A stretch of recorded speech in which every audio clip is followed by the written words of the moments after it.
On my mind for a while, you may want to open your Bibles to Nehemiah chapter 4. Nehemiah chapter 4 is where we're going to start this morning.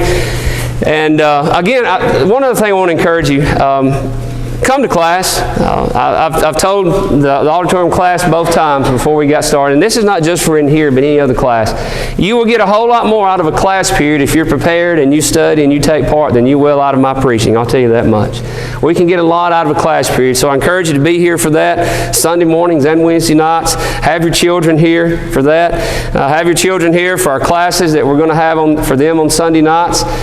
15 minutes till time to start. Of course, Stuart's going to take care of that tonight. I told him I wanted him to continue to do that. I know he'll do great and continue to do great with that. But I know those are some changes as far as the bringing the children's class back. But have your kids here. It is amazing how much they'll encourage you just by you being here to listen to them and support them. So, and you'll get a kick out of me trying to sing, because I'm not a song leader, but I'll do the best I can, and you'll get a laugh out of that. But let's definitely look forward to that and make plans for that as well.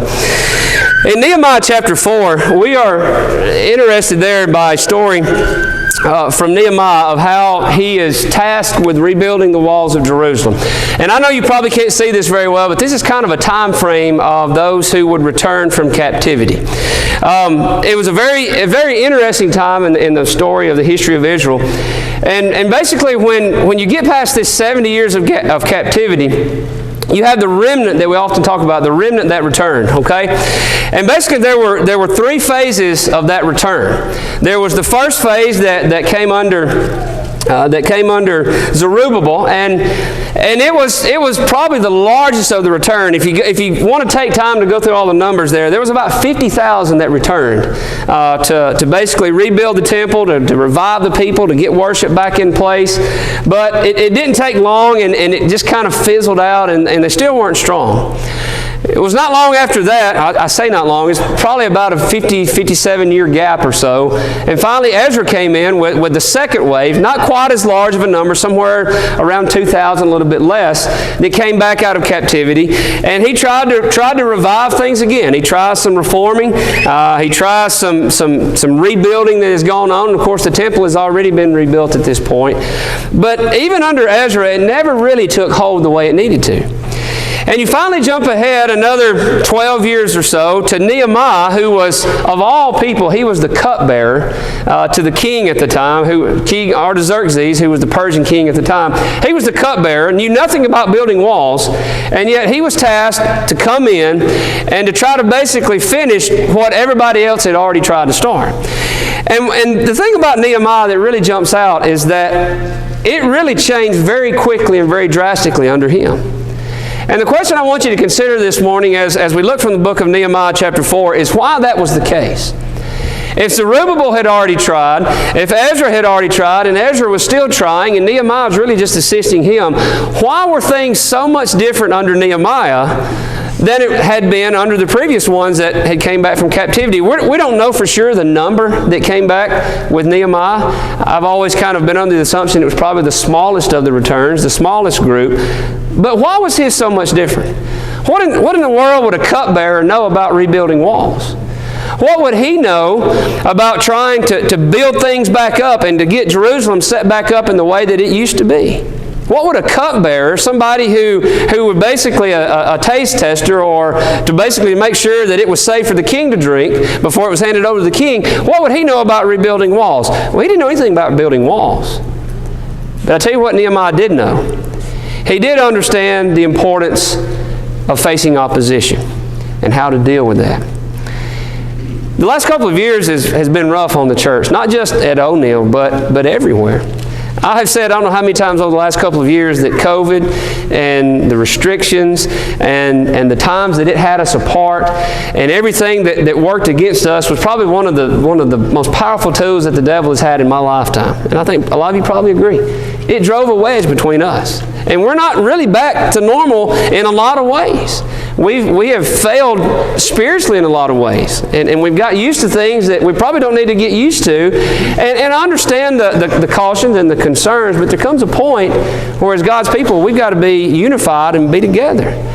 so that's been a challenge for us. All the liberalism that has been pushed the last several years that have really just ramped up, the issues over abortion and gay rights and global warming, and you just look out in our society and there's just a wedge, there's just a divisiveness between so many people, and that works its way into the church. And the problem with that is that it destroys walls that we need. It destroys structures that we need in our lives as God's people, safeguards that we have. But when we're not together and when we're not unified, those things are just not there. Our faith dwindles, sin runs rampant, and we got a problem. So what do we do about that? Well, you have to rebuild those walls. And you have to have the perspective that Nehemiah had in going into that and understand that we're going to always face opposition anytime we try to do something good. But through God, we can do all things. So let's look at a lesson this morning. We're not going to read all of the verses here in chapter 4. There's about 23 verses there, Troy. I know he'll remind me of that later on. So it's about 23 verses, but we're just going to kind of hit the high points this morning as we go through that. And I hope that we can look at a lesson that will help us to all understand what our part collectively is in getting God's church where it needs to be. Not just here, but abroad. Because it takes all of us doing our part. Looking there in verses 1 through 6 of Nehemiah chapter 4, it says, "It happened when Sanballat heard that they were rebuilding the wall, that he was furious about that and very indignant, and mocked the Jews. And he spoke before his brethren in the army of Samaria and said, Who are these feeble, or what are these feeble Jews doing? And will they fortify themselves? And will they offer sacrifices? And will they complete it in a day? Will they revive the stones from the heaps of rubbish, stones that are burned? And then another, Tobiah the Ammonite, was beside him, and he said, Whatever they build, if even a fox goes upon it, he will break down their stone wall. In verse 4, Nehemiah says, Hear, O God, for we are despised. Turn their reproach on their own heads, and give them as a plunder to a land of captivity. Do not cover their iniquity, and do not let their sin be blotted out from before you, for they have provoked you to anger before the builders. So we built the wall, the entire wall, joined it up together half its height, for the people had a mind to work. Verse 6 is really our lesson. We could just really take the whole lesson from verse 6. For the people had a mind to work. But although they had a mind to work, I want you to notice what they were facing. The first point that really jumps out is that as soon as they tried to start doing something good and rebuilding this wall that needed to be rebuilt, they get all this ridicule. And everybody starts running their mouth, and everybody starts ridiculing them, and everybody's talking behind the scenes and talking to their face. What they're trying to do is run down what they've started. Now you take Sanballat, who was the king of Samaria. He was pretty ticked off about this because a strong Israel was a threat to his kingdom. You realize that? A strong Israel, he was afraid. He was afraid because he knew what was coming up against him. And he knew that if they got strong, that he would be annihilated. So a strong Israel was a threat to him. Well, guess what? A strong O'Neill is a threat to Satan. A strong church of Christians is a threat to Satan. And don't be confused to think that he won't go to squirming when he sees a group of people coming together and growing in spirit and truth, and if it be God's will, in number. He doesn't like that. And he's going to do everything that he can through the people around us in our lives to try to knock that back. And that's what Sanballat does. He unleashes this attack. He says in verse 2, is Israel able to do this? they're so feeble. The people are going to hear this talk. Will Israel protect themselves? Will they offer sacrifices? Will their religion be good enough? Will they even be able to finish that? You see, they're hearing all of this, and that's what we need to understand. They're hearing all of this talk, and they're hearing all of this chatter, all the while they're trying to build this wall, and that doesn't go over very well. That's something that's tough for us as God's people to deal with that ridicule and that mockery. You've got Tobiah the Ammonite. He's saying, well, they're going to build this great wall, but something like a fox, which at most might weigh, 10 or 15 pounds? If that fox goes up on that wall, it'll just crumble. Can you imagine what kind of effect that must have had on God's people? But here's a question I want us to consider. What will our response be when we're striving to do what God wants us to in our lives, whether it's as individuals or here at this congregation? When we're striving to do God's will and people start running their mouth and saying, they'll never be able to do that, there's no way, and all this stuff, what's our response going to be? When they mock us and when they ridicule us, I'll tell you what our response should be. It should be this, fingers in the ear. Because it doesn't matter what people say or how they come up against us. Because if God is working for us, who can be against us? I want you to notice the response of Nehemiah. He immediately prayed. He didn't go over here in the corner and wring his hands together and fluff his hair up and just break out in sweats and go into this hiding and into this depression. He didn't do that. The first thing he did, I believe, was drop to his knees and pray to God. And say, God, they're talking about us. God, they're trying to work against us. They're trying to stop this, and we need your help. What did Jesus teach in Luke chapter 18 in regards to that persistent widow? That we should always to do what? We always ought to pray and not lose heart. And that's what we learn from the story about that persistent widow that asked every day to a king that did not regard God nor man, but finally listened because she was persistent. How much more shall our Father in heaven not answer us, who loves us and who cares for us? When we face ridicule and mockery for striving to do what is right, the first thing we need to do is turn it over to God. Nehemiah didn't know much about building walls, I don't believe, but he knew about how to accomplish a great task. And that is, you allow God to help you. But you don't just pray and say, God, please rebuild these walls and answer this prayer for us and help us through this problem. No, he prayed, and then he went to work. You know, sometimes I think we confuse waiting on God to mean that we do nothing in the meantime. No, waiting on God means that we work in the meantime, and he shows us better how we should go as we go along. Is that what we're doing in the service of God in our lives? When we pray, do we get up and strive to do what we can do to serve God? They immediately went to work. 1 Corinthians 15 and verse 58 says that we should be steadfast, immovable, always abounding in the work of the Lord, knowing that our labor is not in vain in the Lord. Do we understand that? Do we understand the importance that we always work, that it's never in vain if we're striving to serve God according to His Word and His will? That's how you overcome ridicule and mockery. You turn it over to God. And you stay busy. And we work together. That's how broken walls are rebuilt. But let's notice the next thing as it starts there in Nehemiah chapter 4. Let's read verses 7 and 9. We find a conspiracy and attacks that start kind of playing against God's people here. It says, it happened when Sanballat the Tobiah, the Arabs, the Ammonites, the Ashdodites heard that the walls of Jerusalem were being restored and the gaps were beginning to be closed, that they became very angry, and all of them conspired together to come and attack Jerusalem. Nevertheless, we made our prayer to God, and because then we were set at watch against them day and night. Now, there's a lot of more details there if you read on. But basically, they hear of this conspiracy. They hear of these attacks. And the first thing they do, yet again, is go to God. Now, I want you to notice how they were surrounded. Sanballat and the Samaritans were to the north. If we had a map, you could see that during the time frame that we're talking about. They were in the north. Tobiah and the Ammonites were in the east. The Arabians were to the south, and the Ashdodites, many times associated with the Philistines, they were to the west. So they were completely surrounded, and everybody's working against them. That is very intimidating. That'll really work on your nerves because you start thinking, okay, well, is there anybody that I can trust? Nobody wants me to succeed. Everybody's working against me. And yet again, he immediately goes to God in prayer. But what will our response be? When we feel the pressure in life and when we feel like we're outnumbered by the evil around us, what are we going to do about that? Are we going to stand for what is right? Or are we going to crumble under that pressure thinking, well, I'm outnumbered. Society has definitely chosen that this is the way they're going to go, and I can't really stand up for what I need to because I'm outnumbered. Well, what are we going to do? What will our response be when we're outnumbered by that opposition? Well, again, he immediately prayed to God. 2 Corinthians chapter 10, verses 3 through 5 is a very important point.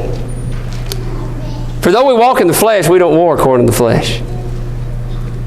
We need to understand what we're up against, and we really need to understand the battle that we're facing. Nehemiah really wasn't fighting a battle against Sanballat and all these others. You know who that battle was really against? It was against Satan. Because the devil did not want them to rebuild those walls because that was kind of the last little thing to seal up the deal that God's people had returned and they're going to be a strong nation moving forward. The devil didn't want those walls to be rebuilt. And I believe Nehemiah looked beyond the figures or the characters to really realize who he's dealing with, which was the devil. So we don't war according to the flesh. We shouldn't take those things personal and really just get mad at the world and get mad at everybody else. We need to understand what's working against us, and that's Satan. And if we're going to be able to overcome that opposition, then we're going to have to fight it spiritually. You've got to fight it with the same type of tools that the devil's coming at you with. Evil spiritualities. We have to fight him with godly spiritualities. Mighty in God for pulling down strongholds. That's what Paul is telling the church at Corinth, and that's how we as members of the Lord's church here fight any opposition that we face. We do it with the power of God, not ourselves. What did Jesus say to Peter? Remember this story? What did Jesus say to Peter when Peter tried to prevent him from moving towards the cross? Jesus turned to him and he said, "Get behind me, who?" He didn't say Peter. He said, "Get behind me, Satan. For you are not mindful of the things of God, but rather the things of men." He acknowledged that Peter said it, but he didn't get mad at Peter. He may have been a little frustrated and aggravated, but he realized that it was really Satan trying to hold him back. Conspiracy and attacks will come from a lot of different areas. But we need to turn the power and the strength over to God and realize that that's where ours come from. And as he says there, we set the people at watch. In other words, he set everybody up so that they could look around and see what they were dealing with, and to see what they were up against, and to be aware of what's going on. Anytime that we face opposition when we're striving to build the Lord's church and do something good, we need to look around and we need to see what's on our side. When everybody was set at watch, they were able to look down this way and look down that way and look over here and see that all these people were set at watch. And although they may have had people coming at them, they were going to be okay. I've always been impressed by the story in 2 Kings chapter 6, where you've got Elisha here and the man of God, and these Syrians are closing in, and the man of God looks and he says, "Oh, we're surrounded by these Syrians. What are we going to do? Woe is me." And Elisha said, "Look, you need to calm down." He says, "You need to realize that those who are with us are more than those who are with them. You need to set a watch and look around and see that you're okay." And God opened his eyes in 2 Kings 6 and in verse 16. And the young man looked, and behold, the whole mountains were full of horses and chariots of fire all around Elisha. You know what God showed him that day? He showed him that although you may see those Syrians and they may be closing in, there's a whole lot more that I have on your side that maybe doesn't meet the eye that is working for you. I don't know about you, but that same army and horses and chariots of fire, I believe they still exist. There's still angelic forces. There's still spiritual forces that are out there that we don't see, that are on our side. The question is, do we have faith in that? And do we understand that no matter what we're facing, that we're going to be okay? If we take the response of Nehemiah to heart and turn it over to God. That's how you overcome that conspiracy. God is always going to provide a way out of the conspiracy. He'll always provide a way out of that attack. We just got to look for it. What does Paul say to the church at Corinth? "No temptation is overtaking you such as is common to man, but is faithful, who will not allow you to be tempted beyond what you're able. But with every temptation will make the way of escape that you may be able to bear it." There is always a way to deal with whatever we face collectively as God's people and individually. The question is, do we see that it's there? Do we know that it's there? And do we really understand who we're up against? We're going to talk about unity in just a moment before we close. But we need each other because our foe is very dangerous. We may see people opposing us. We may see groups opposing us. We may see society that doesn't agree with what we try to do as God's people. But really, all it is the devil. And he's walking about as a roaring lion, seeking whom he's going to devour. And if we're not aware of who we're up against, he will devour us. Do we understand that? But we overcome all of that. And we overcome those attacks. We overcome that opposition by turning it over to God, by setting watch with each other and looking around and realizing that no matter what we face, we're never outnumbered. That's how walls are rebuilt. But then there was this overwhelming thing that they had to deal with, and that was the fact that it was a daunting task. I mean, they're having to take, when you start there in verse 10, and we won't read all of that this morning, but when you start there in verse 10 and you go down through verse 12, you start seeing that the people are tired. They're having to take up these heaps of stones and try to put them back together, and they're tired and they're worn out.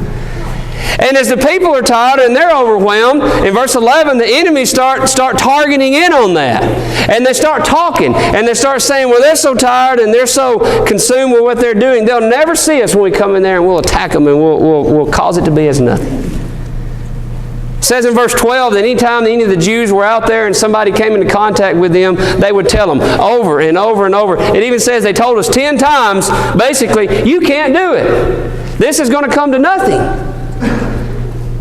When you're tired, when you're frustrated, the devil knows it. And he'll come at us in forms of many different ways to try to tell us that we can't do it. But we need to understand that once we start something and once we start serving God, it's not that we look back and think, you know what, maybe they're right. Maybe I can't. That should not be our thought process. Our thought process should be, look, I've started plowing this field and I have grabbed a hold of this plow and I'm not going to look back and I'm going to look straight ahead and I'm going to plow it. Jesus said, no one having put his hand to the plow and looking back is fit for the kingdom of God. So we've got to overcome that discouragement and overcome that fatigue, and we've got to continue to press forward. Yet again, notice what Nehemiah does. Let's look there in verse 13. Nehemiah 4 and in verse 13. Notice what he does. Again, he's a master at this. Therefore, I positioned the men behind the tower, or behind the lower parts of the wall. At the openings, I set the people according to their families, with their swords, their spears, and their bows.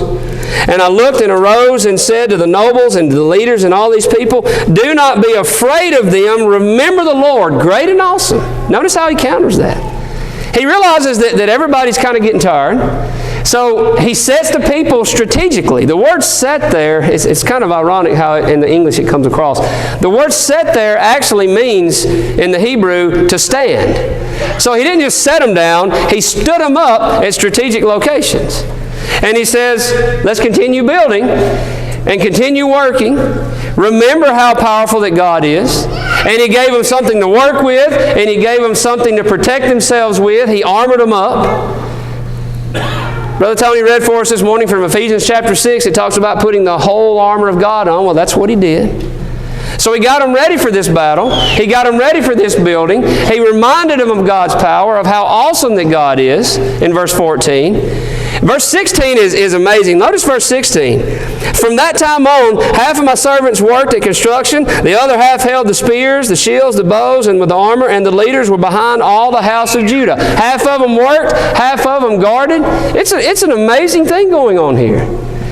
Some of them were so good that they worked with one hand and they guarded with the other.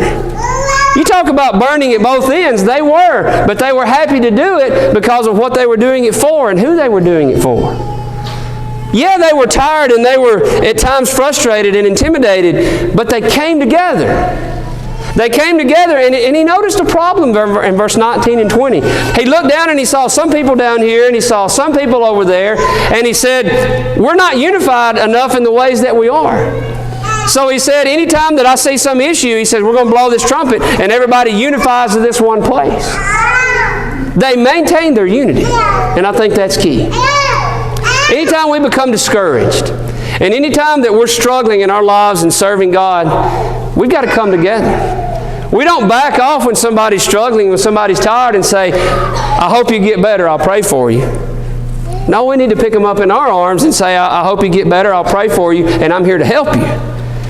We've got to band together. We've got to work together to be able to accomplish that. They maintained their unity as they worked and as they protected. They were multitasking if there's ever been multitasking. Now, I know this may be hard to see, but I found this on the internet a few months back. But it is a picture here of basically 4 gazelles, okay? You've got these 2 gazelles on the front here who are just kind of sitting out in the prairie there. They're just enjoying the sunshine. You've got these other 2 gazelles, and they're just butting heads, okay? They're at each other. If you'll notice, way back here in the back, there's a little speck. That's a lion, and a hungry one at that. And as they continue fighting, these gazelles, they look out there and they say, oh boy, here comes a hungry lion. And slide number 2, they're gone. They're gone. Because they see the lion coming in. Guess who doesn't see it? The 2 that are fighting. The 2 that are not unified. And they keep fighting, and they keep butting heads, and they keep pushing against each other until finally in that last slide, the lion eats one of them. And he kills that person that is left unguarded. I'm convinced that Nehemiah would have never been able to rebuild that wall had those people not been unified. That's how we get things done as God's people. if we're going to overcome the challenges that we face as a church, then we've got to stay unified. We've got to stay sober. And we've got to be watchful at all times. For Jesus says in Luke 11:17, that no house divided against itself will stand. In fact, it'll fall. Those gazelles could have gotten away that day. They could have got away had they been watching together. You see, some of them got out. But the ones who were fighting did. We cannot rebuild walls if we're divided against each other. Why were they so successful in rebuilding those walls? And we'll bring the lesson to a close with this. Why were they so successful? Was Nehemiah a master wall builder? Well, no. Was one family leading this whole thing? No. Was it the young, healthy people who were building the walls? No. Was it the older, more experienced ones? No, not them. Was it the priests? Was it the nobles? Was it the leaders? Was it the builders? Who was it? I'll tell you who it was. It was everybody. It was everybody doing their part. Going back to chapter 4 and verse 6, the people had a mind to work. The people did it. Nehemiah was just a tool to get them going in the right direction. But he brought those people together, and they had a mind to work. And what had taken, if you go back and you study the timeline of that, 140 years in the making, and still wasn't complete, they completed in 52 days. Why? Because everybody got in there and did their part. Did they all have the same qualities? Did they all have the same traits? Did they all have the same abilities? Of course not. But together they did it. Number one, because they went to God for help every time. They didn't listen to all the outside noise, and they worked together. When God's people have a mind to work and remain unified, broken walls are rebuilt. Satan will be more scared than he has ever been before. And the thing about Satan is, when he sees you going through a tough and difficult time, he'll come after you, and he'll try to throw everything that he can to try to keep us from doing that which we need to do. But the thing about Satan is, when he realizes that we're banded together and that God is on our sides, when we resist him, he'll flee from us. He may come back, but he'll flee at that time. Together as God's people, we learn one thing for sure from the book of Nehemiah, and that is, together we can do it with the power of God working in us. I want you to consider this morning where you're at in your life as a Christian or as a non-Christian this morning. It may be that your sin has torn down the walls in your life. The structures that you need may not be there anymore because sin and Satan has taken it away. If you need to become a Christian today, that is the first step to being structured the way you need to be in your life. To become a Christian, to be baptized. If you are a Christian, you strayed, to be restored. Through God's help, we can be stable in our lives. And as far as us collectively together as God's people, you can't rebuild broken walls by tearing down another one. We've got to be unified. We've got to work together, and we've got to turn it over to God. And God will give the increase. It's up to Him, but He'll definitely give it when He sees us serving Him. If we can help you in any way this morning, we hope that you'll come. And we hope that we can all grow together and be stronger spiritually. If you're subject, won't you come while we stand and while we sing?